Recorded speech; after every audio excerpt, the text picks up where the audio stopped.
Hey there, welcome to Jackie Talks Horror. I'm Jackie, and today I'm diving into a spoiler-free review of Arbor Day, The Root of Evil, a film that I previewed a few months ago. Do watch that one if you want more information on the making of the film. Recently, the filmmakers kindly sent me a screener, giving me the chance to see whether this ambitious, micro-budget horror anthology delivers on the promise of that teaser. At the time of recording, the film is only showing in the US as part of its Roadshow tour, so the big question is it worth hunting down on the Roadshow or even requesting a screening near you? So first, let's have a look at our main character, the Arborist himself, played with great physicality and menace by Logan Lishkovic, making an appearance in all of the segments. We find out in the opening monologue a bit about why he looks the way he does. With his coarse bark-like appearance, mouth sewn shut, piercing eyes, and imposing frame, he feels like part of the forest itself. Next, let's have a look at the Wraparound. Written and directed by Michael Jane. This follows a park ranger trying to dissuade a driver and his daughter from starting their camping trip to Windy River Campground on Arbor Day Eve. But he has trouble getting the point across, so he tells him 5 stories about people who fail to respect the warnings to stay away on Arbor Day. This is a solid way of connecting the stories, and has some black humour in there as well, which is a nice touch. Next, let's have a quick look at what each segment is about. So the first segment is Festooning, written and directed by Brooke Mulkins. This segment follows what happens when a couple, Gary and his wife Ethel, who likes Christmas a little too much for Gary's comfort, enter the park on Arbor Day and encounter the Arborist. I love that in this we only get the suggestion of what happens with the sound effects, but do get a good look at the aftermath of the Arborist's work after it's done. The next segment is Headplant, written and directed by Carrie Lyons Munkatrick. A girl, Sally, has set up a stall to celebrate Arbor Day and to advertise a book and in general the forest and the environment. She has some really nasty customers, and as you would expect, the Arborist takes issue with them. This was one where a lot of practical effects took front and centre, and I loved how creative the end results were. The next segment is Familiar Roots, written and directed by Joe Raffa. This segment follows 2 brothers, Reuben and Max, who are squabbling while digging a hole with a plan to plant the father's ashes and a tree. However, those plans are cancelled when the Arborist appears. There are some unusual drug-induced focus effects whenever we see the world from Max's perspective. They help distinguish this segment visually and reinforce his altered state and make the segment stand out. The next segment is A Quartet of Screams, written and directed by John Johnson. This segment follows 4 friends who appear to be aspiring actors, filmmakers, or at least horror enthusiasts, spending most of their time debating which film in the Babyface franchise is their favourite and why. Faced with a locked gate at the entrance of the forest, they break the locked gate and drive in, seemingly unaware of the reason the park is closed and the gates are locked. This one had the most varied deaths of the segment, so stood out for that. The last segment is The Forest of Retribution, written and directed by Justin Timpane. Anne and North are in the park, and it's obvious from the beginning the place and North himself have some bad memories for her. They talk into the night, and whilst we hear her story, they encounter the Arborist.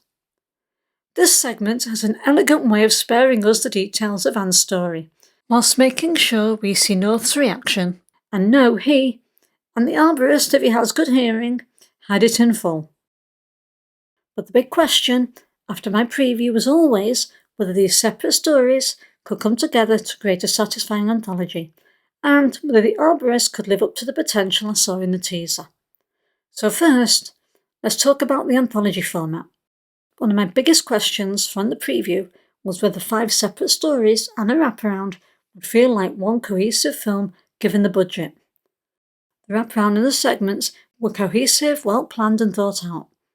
The storytelling format felt natural rather than simply being a way to stitch 5 shorts together, with each segment standing on its own, while also building the mythology of the Arborist. Of the 5, Justin Timpane's The Forest of Retribution was my favourite, because it gives us a different perspective on the Arborist. One of the things I really liked was how collaborative this project felt.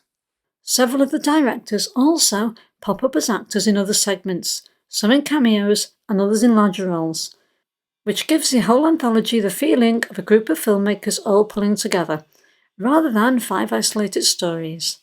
And considering this was an anthology filmed in the same forest with multiple directors over just 7 days, keeping that consistency must have been a challenge, and it's something that they managed to achieve. So next, let's talk about the Arborist himself. I was particularly interested to see whether the Arborist could become the kind of memorable horror figure the filmmakers were aiming for. I certainly think he could be a slasher icon. He has all the ingredients: a distinctive look, a backstory that is just bordering on mythical, a relentless brutality once he locks in on his chosen victim, and his weapon also helps define him. From the first segment, you immediately see that he knows how to use his axe in some memorable ways, giving him that recognisable slasher identity that other genre icons have built over time. Jason Voorhees with his machete, Michael Myers with his kitchen knife, and, more recently, Johnny from Inner Violent Nature with his fire axe. Whether the Arborist reaches that iconic status will ultimately depend on how audiences respond to him, but the foundations are definitely there. Next, let's have a quick look at the atmosphere and practical effects. The teaser gave me the impression that this would lean into raw practical effects-driven style, and that stayed true. There were some brutal, and I mean brutal, shots, and they show and linger on.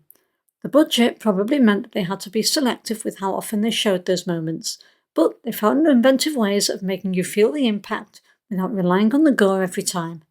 So, did it deliver on the fun, turn your brain off slasher experience I was expecting? Yes, it did. I was really glad I got to see this film, as it was a masterclass of what you can achieve on a small budget when you work as a team and deliver a strong central character and an entertaining 80 minutes. Would I travel to see it? Probably yes, I would. If the Roadshow comes anywhere near you, and you're a fan of practical effects-driven slashers, I'd recommend giving it a look.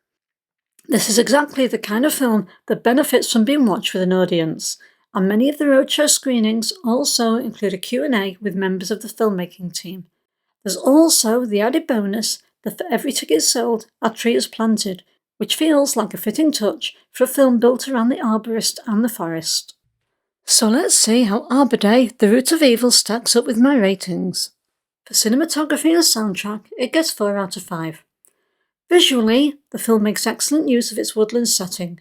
Despite having multiple directors, it feels like one cohesive film, and each segment has its own identity. I also appreciated how well lit the night scenes were, without losing the atmosphere. For visual effects and gore, it gets 4 out of 5. They did extremely well on the micro-budget by being selective with the big gore moments, and allowing the sound effects and atmosphere to take you there. When it does decide to show you something brutal, it really does go there. For characters, it gets 3.5 out of 5. You don't spend much time with any of the characters apart from the Wraparound and the Arborist. That is to be expected with an anthology, and most of them were great. There's one segment where the dialogue didn't quite suit the characters, which is why it's slightly lower. But it didn't spoil my enjoyment of the film, and the character of the Arborist was so cool, it stopped it dipping too low. For enjoyment and rewatch value, the film gets 4 out of 5. This is a hugely entertaining slasher that I wanted to watch again almost immediately. None of the segments outstayed their welcome, and is exactly the sort of film that's fun to watch with an audience. For a personal score, it gets 4 out of 5. I went in knowing that this was a micro-budget slasher, and judged on those terms, it's a really entertaining watch. As long as you go in with realistic expectations about the budget and the restrictions that caused, there's a lot of fun to be had here. Okay, so that's it for this video. Have you been lucky enough to attend one of the Roadshow viewings or even its premiere back in May? Keep a lookout on the website to see if the Roadshow is coming to you if you fancy trying to catch it. The link is in the description. Drop your thoughts in the comments below, and remember, this is only my opinion of this film. It'd be a boring old world if we all like the same things. Thanks so much for watching. If you enjoyed this video, don't forget to like, subscribe and click that bell so you don't miss what's coming next. This is Jackie signing off. Take care and see you next time.